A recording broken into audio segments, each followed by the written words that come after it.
How to add contact poster on your iPhone 16 Pro Max. So first of all, open phone app. Now go to the contacts tab and then tap on a contact in which you want to add a poster.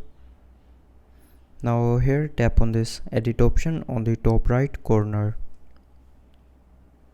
Now here tap on add photo, and from here you can choose which type of contact poster you want to use.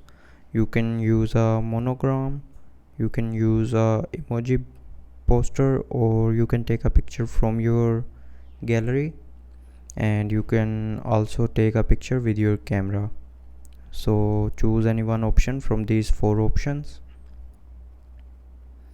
Now after taking a photo, you can adjust the photo size, and after that tap on done,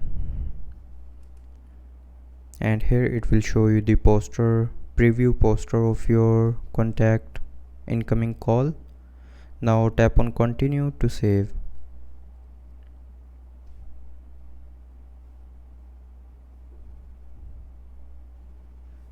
Now select the profile picture image and then tap on choose. You can change the filter, and after that tap on done. Now tap on continue, and then here tap on done again on the top right corner. So that's how you can add a contact poster on your iPhone 16 Pro Max. So I hope you liked the video. Thanks for watching.